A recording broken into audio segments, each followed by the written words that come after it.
아멘. 영광의 박수 올립니다. 감사합니다. 우리 함께 인사 나누십시다. 하나님은 당신을 사랑하십니다.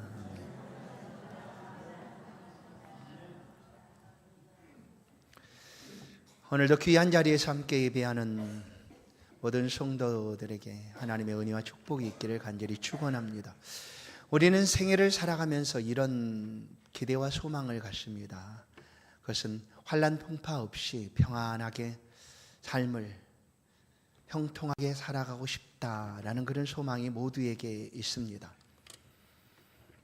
그래서 한 해를 시작하면 어떤 사람들은 만사형통 이렇게 글을 써놓고 한 해의 삶에 이런 형통함이 있기를 그런 바람을 갖고 소망을 갖기도 합니다. 우리 가운데 참된 평안함과 형통함은 과연 무엇일까? 오늘 말씀 속에서 우리가 다시 한번 함께 나누기를 원합니다. 오늘 말씀은 지난주에 이어서 계속되는 말씀이기도 합니다. 지난주의 말씀은 참된 쉼, 하나님의 임재였습니다. 모세는 하나님이 함께 가지 않겠다라고 말하는 그 순간 그 앞에서 고백합니다. 하나님이 함께 가지 아니하시려거든 우리를 올려보내지 마십시오. 곧 이것은 모세의 신앙 고백이기도 했습니다. 나는 하나님이 함께하지 않는 것이라면 그것은 아무리 좋아도 나는 의미가 없습니다. 나는 언제나 하나님과 함께 하겠습니다. 하나님이 우리 함께하지 않는다면 나의 성공도, 나의 평안함도, 나의 안락함도, 나의 형통함도 내게는 아무 의미가 없습니다 하는 그런 고백이었습니다. 오늘 형통함 속에 찾아오는 위기, 우리 모두가 다 아마 경험하였고 또 알고 있는 이야기가 있습니다. 그것은 바로 비꽃 속의 개구리 이야기이죠. 학교 다닐 때 들었던 또 이야기 아닙니까? 개구리를 뜨거운 물속에 그냥 던져 집어넣으면 그 개구리는 펄쩍하고 뛰어나갑니다. 그러나 그 개구리를 처음부터 개구리가 편안하게 쉬고 있는 그 물속에 넣고 서서히 조금씩 온도를 높여가면 삶아질 때까지 개구리는 알지 못한다라는 거죠. 우리의 삶의 안락함, 평안함, 형통함이 주는 위기가 바로 이와 같다라는 것입니다. 오늘 말씀을 함께 들을 때 우리의 삶의 자리가 어떠한가, 또다시 우리가 어떻게 하나님 앞에 믿음으로 회복되어야 하는가를 다시 한번 묵상하고 은혜 받는 그런 귀한 시간 되기를 간절히 축원합니다. 이스라엘 백성들이 광야에서 삶을 살아갈 때 하나님을 찾는 것은 너무나 쉬운 일이었습니다. 더 어려울 것 같았지만 사실 훨씬 더 쉬운 일이었습니다. 왜냐하면 광야는 아무것도 없는 곳이기 때문입니다. 목마를 때 마실 물도 없습니다. 먹고 싶을 때 음식도 없습니다. 뜨거운 태양열이 내리쬐지만 피할 그늘조차 없습니다. 그것이 광야입니다. 그것을 살아가고 있는 그들은 그냥 수시로 하나님 앞에 부르짖습니다. 왜 물이 없습니까? 왜 먹을 양식이 없습니까? 왜 이렇게 뜨겁습니까? 하고 하나님 앞에 수시로 찾아 구하고 있는 곳, 그것이 광야입니다. 그래서 광야에서 하나님을 찾는 것은 훨씬 더 쉽게 여겨집니다. 어려울 것 같지만 훨씬 더 쉽다라는 거예요. 그런데 정작 우리가 하나님을 찾지 아니하고 놓치고 있는 자리는 어디 있는가? 그 자리는 광야가 아닙니다. 아주 편안하고 안락하고 모든 것이 이루어지고 성공이라고 여겨지는 그 순간 하나님을 찾지 않습니다.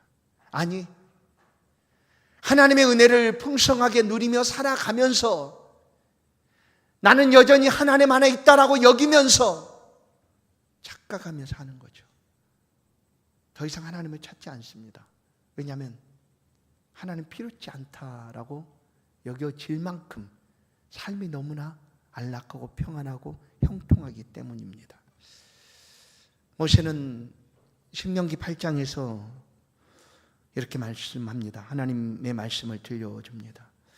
내가 먹어서 배부르고 아름다운 집을 짓고 거주하게 되며 또 내 소와 양이 번성하며 내 은금이 증식하며 내 소유가 다 풍부하게 될 때에, 이때는 언제입니까? 아주 좋을 때죠. 소유도 많아지고 풍부하고 또 배부르고 삶을 살아가는데 아무런 어려움이 없을 그때입니다. 그런데 그때에 하나님이 모세를 통하여 이 경계의 말씀을 들려주는데 14절을 보시면 내 마음이 교만하여 내 하나님 여호와를 잊어버릴까 염려하노라예요. 내 마음이 교만하여 이런 풍성한 은혜를 주신, 안락함과 평안함과 형통함을 주신 하나님을 잊어버릴까 염려한다. 아유, 하나님, 저는 절대 그러지 않아요.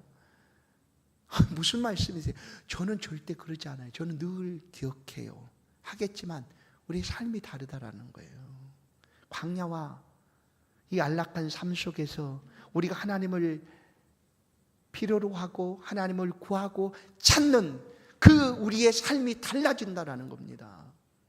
그래서 하나님은 그들이 힘들고 어려울 때 하신 말씀이 아니라 너희들이 평안하고 안락하고 형통할 때, 그때, 바로 그때 하나님을 모른다 할까 염려가 된다 라고 말하는 거예요. 사실 이때가 가장 큰 위기인데 우리는 이것을 위기라고 여기지 않습니다. 왜냐하면 우리가 생각하는 위기는 어느 때입니까? 우리가 실패할 때입니다. 그리고 우리 가운데 아무것도 할 수 없을 그때, 우리가 낙심하여 주저앉을 때, 이럴 때를 우리는 위기라고 여기고 있는 거죠. 우리에게는 바로 이럴 때라고 생각합니다. 내가 아무리 애를 써도 발버둥 쳐도 벗어날 수 없을 것 같다고 여겨지는 것인가 아니죠. 그런데 성경의 위기는 이렇게 말하지 않습니다. 내가 평안하고 등 따숩고 배부르고 이제 살만하고 모든 소유가 풍부할 때, 내 삶이 형통하고 평안할 때, 그때가 위기다라고 얘기하는 거예요. 하나님이 우리의 삶의 형통함을 거절하는 것이 아니에요. 아니, 너네 삶이 형통하기를 원하지 않는다라고 말하는 것이 아니에요. 할 수 있다면 저와 여러분, 우리 모두가 하나님이 주신 은혜 가운데 일평생 형통한 삶을 누리며 살아가기를 원합니다. 그것이 저의 바람이고 소망입니다. 그런데 그 형통하게 되었을 때 하나님을 잊는다라는 거예요. 하나님을 찾지 않는다는 거예요. 그래서 다른 것이 위기가 아니라 바로 그와 같은 순간이 위기다라고 말씀하고 있다라는 것입니다. 사랑하는 성도 여러분, 오늘 말씀을 들을 때 다시 한번 우리의 삶의 자리를 살펴보기를 원합니다. 하나님 주신 그 은혜들을 따라 안락하고 평안하고 형통하면 그 은혜 앞에 감사하며 누리며 살아가십시오. 그러나 절대로 하나님을 잊지 마시기를 주의 이름으로 축원합니다. 누가복음 12장을 보면 예수님께서 한 가지 비유를 하는데 아주 부자에 대한 비유를 합니다. 성도 여러분 어떻습니까? 여러분 부자 되기를 원하십니까? 부자 되고 싶습니까? 내가 바라는 목표가 부자입니까? 그래서 우리 교회가 이렇게 풍성하지 않을지도 몰라요. 왜냐하면 아무도 부자 되기를 원하지 않으니까. 부자 되겠다고 좀 다짐을 해보십시오. 사업도 크게 하시고, 그리고 하나님이 주신 은혜를 따라 주를 위해서 참된 부자의 삶을 살아가십시오. 그러면 되는 거 아니에요? 근데 나는 부자는 필요 없고 그냥 이렇게 살 거야 생각한다면 오늘 이 부자 이야기를 한번 들어보십시오. 누가복음 12장에 있는 부자는 우리랑 똑같은 사람입니다. 우리가 생각하는 그렇게 삶을 살아가고 있는 사람이요. 그는 악한 사람도 아닙니다. 다른 사람 것을 속여서 뺏은 사람도 아닙니다. 자기가 목표하는 부자 되고 싶어서 부자, 많은 소유를 얻고 싶어서 그야말로 땀을 흘리며 성실하게 열심히 일한 사람이 바로 이 부자예요. 그래서 마침내 그 자기가 원하는 소망을 이뤘어요. 창고를 무너뜨리고 그보다 훨씬 더 큰 창고를 지었지만 그 큰 창고에 자기가 원하는 만큼 마음껏 다 채워 넣었어요. 그가 바라는 성공이 이루어진 거죠. 그런데 예수님은 이 부자를 향하여 어리석다라고 말한다라는 거예요. 이 부자가 악한 사람도 아니고 남의 것을 빼앗은 것도 아니고 속인 것도 아닌데 그렇게 해서 부자가 됐는데 왜 악하다, 어리석다라고 얘기하는가? 왜 어리석은 부자라고 말하는가? 그 말씀을 잘 들어야 돼요. 그것은 바로 그는 모든 소유를 다 가졌어요. 자기가 원하는 만큼 자기가 하고 싶은 대로 모든 것을 다 얻은 사람이에요. 그래서 내 재물도 있고 내 곳간도 있고 그리고 자기가 부자고 그리고 자기 영혼을 향하여도 내 영혼이라고 그렇게 자기애를 드러내고 있는 그 사람인데 그 모든 풍성한 소유 가운데 단 하나 없는 것이 있어요. 하나님이 없어요. 하나님이 없어요. 그 풍성한 소유 속에 하나님이 1도 없어요.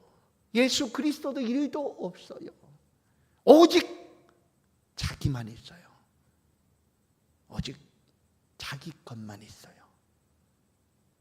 그래서 엄청난 부자였지만 그를 가리켜서 주님은 어리석다 말하는 거예요. 오늘 누가복음 12장 18절을 보면 또 이르되 내가 이렇게 하리라. 내가 부자가 얘기하는 거예요. 내 곡간을 헐고 부자의 곡간이요 더 크게 짓고 내 모든 곡식 부자의 곡식이요 물건을 거기 쌓아두리라. 모든 것이 자기 거예요. 내 곡간을 헐고 내 곡식 내 소유를 다 내 곡간에 쌓아두리라. 그리고 또 19절은 또 내가 내 영혼에 이르되 이거예요. 자기의 영혼까지 자기의 거예요. 모든 것을 자기가 다 주장하고 자기가 원하는 대로 할 수 있는 사람이었어요. 그렇게 여기는 사람이었어요. 그래서 성경은 그를 가리켜서 어리석다라고 말해요. 왜냐하면 주님이 하나님 말씀에 영혼아 여러 쓸 것을 물건을 많이 쌓아두었으니 평안히 쉬고 먹고 마시고 즐기자 하리라. 이 사람의 인생의 목표는 성공, 곧 먹고 마시고 즐기는 것이었어요. 여러분, 하나님이 없는 사람들의 삶에 가장 최고의 목표가 무엇일까요? 이거 아닐까요? 먹고 마시고 즐기는 삶이죠. 이 땅에서 자기가 원하는 대로 하고 싶은 대로 삶을 살아가는 그것이 최고의 목표가 아니겠습니까? 이 부자가 그렇게 삶을 살아가요. 그러나 영혼의 주인은 자기 자신이 아니에요. 하나님이 주인이신데 모든 것의 주인이신데 착각하고 있는 거죠. 내 생명이고 내 모든 소유고 내 것이니까 내가 원하는 대로 나는 할 수 있다라고 여기는 착각입니다. 그 밤에 하나님이 그 부자를 향하여 말씀합니다. 찾아와서 말씀해요. 누가복음 12장 20절 하나님이 이르시되 어리석은 자여 오늘 밤에 내 영혼을 도로 찾으리니 그러면 내가 준비한 것이 누구의 것이 되겠느냐? 누구의 것이 되겠느냐? 이 부자는 자기의 모든 소유가 쌓을 것이 없을 만큼 많았음에도 불구하고 하나님께 부유함이 없는 사람이에요. 아니, 하나님은 1도 없는 사람이었어요. 성도 여러분, 참된 지혜는, 참된 부자는 어떤 부자일까? 하나님께 부유한 사람이 참된 부자입니다. 하나님께 부유한 사람이죠. 하나님을 향하여 맡겨주신 재능을 사용하고 하나님을 향하여 허락하신 소유를 마음껏 쓰고 빌려주고 나눠주고 주의 나라와 영광을 위해 사용하고 시간과 물질뿐 아니라 그의 생애를 하나님을 위하여 사용하는 사람, 그 모든 것들이 하나님께 부유한 사람, 그 사람이 참된 부자요 지혜자가 아니겠습니까? 성경 그를 가리켜서 어리석다 말하지 않아요. 칭찬해 주죠. 잘했다. 착하고 충성된 종하고 하나님이 칭찬하시는 사람이 됩니다. 그러나 이 어리석은 부자는 모든 소유가 많았지만 자기의 모든 것이 모두 다 자기의 것이었지만 하나님이 없으므로 그는 어리석은 사람이 되고 말았다. 오늘 본문을 보시면 이 라오디게아 교회의 모습이 이와 같습니다. 오늘 이 모습이 오늘 나의 모습일 수도 있습니다. 라오디게아 교회, 그 교회가 있는 그 지역은 아주 부유한 지역이었습니다.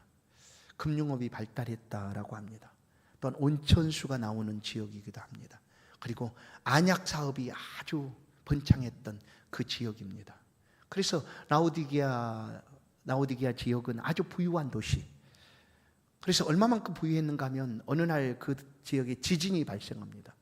로마가 관할하는 지역이니까 그 지진을 로마의 재정을 후원 받아가지고 복구를 하고 또 회복을 해야 되는데 그럴 필요가 없을 만큼 스스로 그 지진 속에서도 회복하고 그리고 다시금 회복된 도시가 바로 이 라오디게아 도시였습니다. 그 교회에, 그 지역에 교회가 섰습니다. 어떤 교회입니까? 라오디게아 교회이죠. 그런데 이 교회가 굉장히 부유한 교회였어요. 부유할 뿐만 아니라 부족할 것이 없는 교회였다라고 성경은 우리 가운데 들려줍니다. 그런데 왜 오늘 주님은 이 교회를 향하여 책망하고 계실까 하는 거예요. 부유하고 부족할 것이 없는 그런 교회였는데 왜 책망하실까? 여러분, 계시록의 7교회가 있습니다. 에베소, 서머나, 빌라델피아 이런 4대 이런 7개가 있지 않습니까?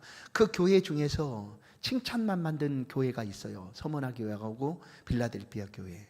그러나 나머지 5교회는 4교회죠. 4교회는 칭찬만 있는 것이 아니라 책망도 함께 있고 칭찬도 있고 책망도 함께 있는 교회들이었어요. 근데 유일하게 칭찬은 없고 책망만 있는 교회가 바로 이 교회예요. 그런데 이 라오디게아 교회의 모습을 보면 다른 칭찬받고 책망받은 교회들 모습처럼 이단이 그 교회에 들어와 가지고 이단에게 속아 넘어가서 그렇게 하는 교회도 아니에요. 이단 문제도 없어요. 그리고 예부적인 그런 핍박도, 심각한 핍박도 있지 않아요. 그 교회 안에 무슨 첫사랑을 잃어버렸다거나 그런 일도 없어요. 여전히 라오디게아 교회가 하나님을 예배합니다. 그리고 그 신앙을 지켜가고 있습니다. 그런데도 불구하고 주님이 칭찬은 하지 않고 책망만 하고 있다는 거예요. 왜 그럴까요? 부유하고 부족함이 없는 그런 교회였는데 왜 책망을 받고 있을까? 오늘 우리가 잘 알고 있는 20절의 말씀을 한번 보시면 알 수가 있어요. 20절 말씀.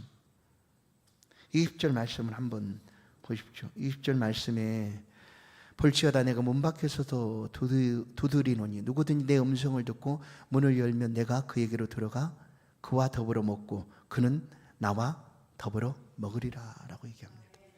이 말씀은 우리가 예수 믿으라고 할 때, 초청할 때 예수 믿으세요. 그러면 예수님이 여러분 마음에 들어갑니다. 여러분의 마음의 주인이 됩니다. 그렇게 예수님을 모셔드리는 거, 영접하는 거예요. 그게 예수 믿는 거예요 하고 이 말씀을 사용합니다. 그런데 이 말씀은 지금 누구에게 들려주고 있습니까? 라오디게아 교회, 이미 예수를 믿는다고 말하고 있고 부유함이 없이 풍성하게 이렇게 있는 교회에게 하시는 말씀이다라는 거예요. 안 맞지 않습니까? 무슨 일이 벌어졌을까? 이 라오디게아 교회는 부유하고 모든 부족함이 없는 그런 교회였는데 정작 교회의 주인이신 예수 그리스도는 그 교회에 없었다라는 거예요. 그 교회에 예수님이 안 계세요. 이들이 쫓아냈나요? 아니, 쫓아내지 않았어요. 그냥 예수님 계실 자리가 없는 거예요. 그들의 평안함과 안락함과 부유함과 형통함으로 인해서 예수님이 계실 자리가 그곳에 없었어요. 그래서 지금 예수님은 그들 문 밖에서 문을 두드리고 있다는 거예요. 이게 얼마나 심각한 위기입니까? 우리가 예수를 믿는다고 말하는데 우리 안에 예수 그리스도가 계시지 않아요. 근데 나는 그걸 알지 못해요. 나의 삶이 너무 안락하고 평안하고 형통하니 나는 깨닫지를 못해요. 나는 여전히 예수님 안에 있는 거지, 예수님과 함께 사는 거지라고 생각할 뿐 예수님을 찾지도 필요로 하지도 않아요. 성도 여러분, 오늘 지금 우리의 삶을 한번 생각해 보십시다. 지금도 우리가 예수님이 필요한가? 나는 오늘도 예수님 필요합니까? 오늘 하루를 한번 생각해 보십시오. 하루의 시간들을 생각해 보십시오. 눈을 뜨면 어떻습니까? 핸드폰을 꺼냅니다. 시간을 보겠죠. 그리고 전날 온 메시지가 뭐가 있는지 확인하겠죠. 그리고 오늘 날씨가 뭔지 그 앉은 자리에서 침대에서 다 확인을 합니다. 아, 날씨가 이러네. 옷을 못 입고 가야지. 다 알려주죠. 가는 길이 어딘지 똑똑똑 누들기만 하면 내비게이션이 착 길을 찾아서 알아서 알려줘요. 앞으로는 더 좋아지겠죠. 자율 주행차가 나오면 그냥 가만히 앉아있기만 하면 알아서 다 해주잖아요. 어디 그뿐이에요. 집에 도둑들 걱정이 없어요. 도어락이 다 있죠. CCTV가 곳곳마다 다 있죠. 음식 먹을 걱정 염려 없어요. 전날 이렇게 뚝뚝 들이면 아침에 되면 문 앞에 다 와 있어요. 얼마나 편리합니까? 너무나 편리하죠. 이런 편리한 삶을 살고 있는 우리들이에요. 그런데 지금 나의 삶에 여전히 예수 그리스도가 필요한가 하는 거예요. 오늘 이 예배를 드리고 한 주일의 삶을 살아갑니다. 그 삶 속에서 예수님을 생각하십니까? 아니 예수님의 이름을 부르십니까? 하나님을 찾아본 기억이 있습니까? 너무나 삶의 편리해서 우리는 예수님을 놓치고 있어요. 잊어버렸어요. 예수님 부르지도 않아요. 어제가 광복 81주년, 해방을 맞은 지 81주년이었다. 그 이후에도 우리의 조상들은, 믿음의 선배들은 얼마나 어려운 삶을 살았는지 알아요. 6.25 전쟁을 겪어야 했고, 그 전쟁이 지나가기도 전에 그 가난과 먹고 사는 문제가 닥쳐와서 그들의 삶 속에서 그냥 하나님을 찾는 일은 그냥 다반사였어요. 그냥 입을 열면 하나님을 찾았어요. 그래야 했어요. 왜냐하면 모든 것이 불편한 일이고 어려운 일이고 힘든 일이었기 때문에 그래요. 그 아이가 아파도 하나님하고 찾았어요. 먹을 것이 없어도 하나님하고 찾았어요. 그냥 광야 같은 그런 삶이었기 때문에 하나님을 찾는 일은 너무나 쉬웠어요. 그냥 그렇게 찾았어요. 끊임없이 하나님을 부르고 찾았어요. 어디에서든지 그래야 했으니까. 오늘은 어떻습니까? 우리 삶 너무나 편리해졌어요. 불편함이 전혀 없어요. 뭐 필요한 것조차 없어요.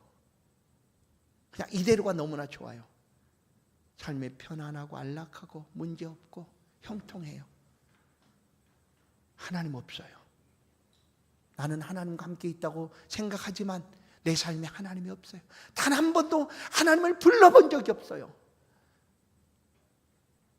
내 마음에 주님, 나는 여전히 주님이 필요합니다라고 그렇게 간절하게 찾을 일이 없어요.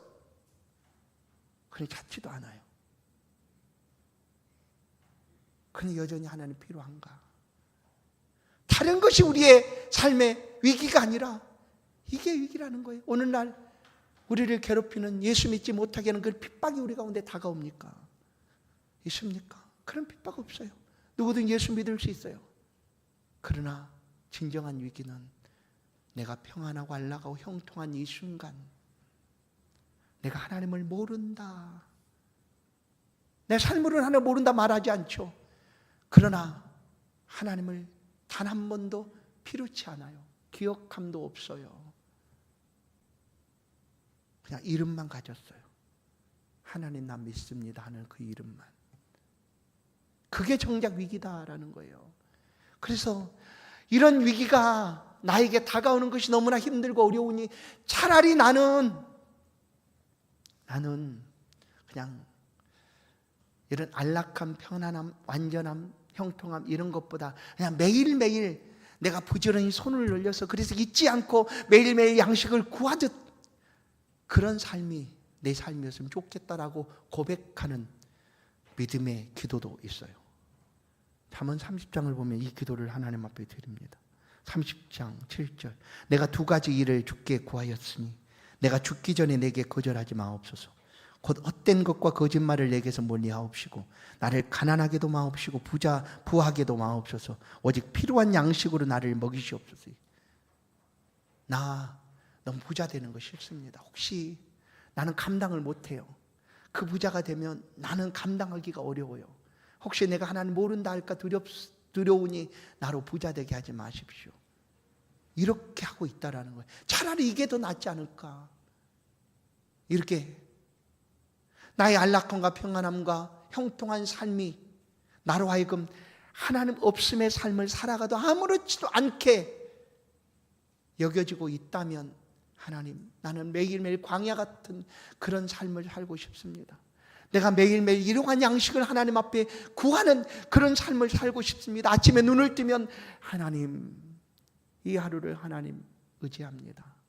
내게 하나님 은혜를 베풀어 주십시오 하고 그렇게 하나님과 교제하며 살아가고 싶습니다 하는 기도 아니겠습니까? 여러분, 오해 마십시오. 하나님 우리 형통한 삶을 원하지 않는다는 얘기가 아니에요. 평안하고 안락하고 형통한 삶을 살지 말라는 것도 아니에요. 시작할 때 말했잖아요. 모든 사람의 소망, 저와 여러분 모두가 하나님이 주신 은혜 가운데 안락하고 평안하고 형통한 삶을 살아가기를 간절히 소망하는 거예요. 저도. 그러나 그 삶이 우리 가운데 다가올 때 잊지 말라는 거예요. 진정한 형통함은 무엇일까?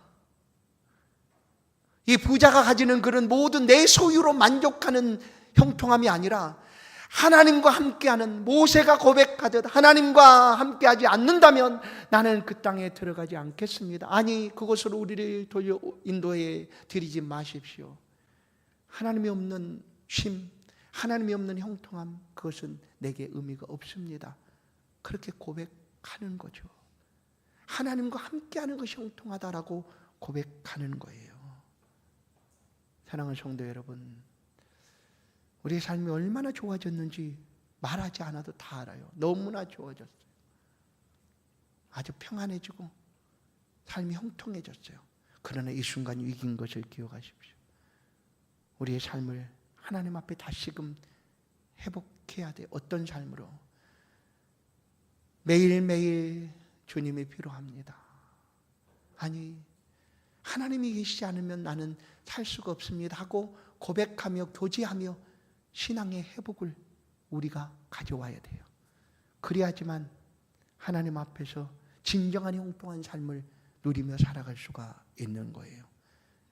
이 땅을 말하지 않습니까? 안개와 같은 인생이다라고 말하죠. 짧게 지나가는 삶이에요. 영원할 것 같지만 아주 짧은 인생을 살고 있어요. 그 삶 속에 진정한 지혜, 어리석지 않은 부자의 삶은 무엇일까? 그것은 바로 하나님을 부르고 하나님과 동행하며 살아가는 매일매일의 삶이 진정한 형통함이 아닐까 여겨집니다. 사랑하는 성도 여러분, 안락하고 평안할 때 하나님을 잊지 마십시다. 그리고 그 삶의 자리에서 여전히 하나님을 부르짖으십시다. 하나님을 찾고 구하십시다. 그러면 그 하나님의 형통함이 우리의 삶을 인도해 주실 줄로 믿습니다. 그 삶에서 하나님이 형통케 하시는 그 은혜를 기억하며 영광을 돌려드리는 우리 모든 임마누엘교회 성도 여러분 다 되기를 주의 이름으로 축복합니다. 하나님 감사합니다. 우리를 향한 하나님의 사랑하심 기억합니다.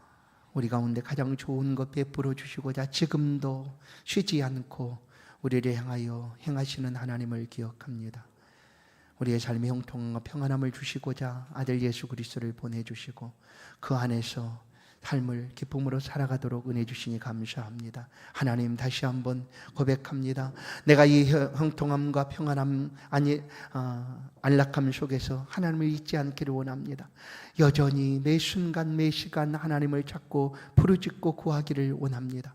하나님이 함께하지 아니하면 우리의 삶은 헛된 것을 고백하기를 원합니다. 내 모든 소유가 가득 찬다 할지라도 하나님께 부유하지 아니하면 나는 헛된 것임을 고백합니다. 주여, 우리와 함께하여 주옵소서. 우리와 동행하여 주옵소서. 그리하여 참된 형통함으로 우리의 삶이 가득 채워지도록 인도하여 주옵소서. 예수 그리스도의 이름으로 기도하옵나이다. 아멘. 찬송 384장입니다.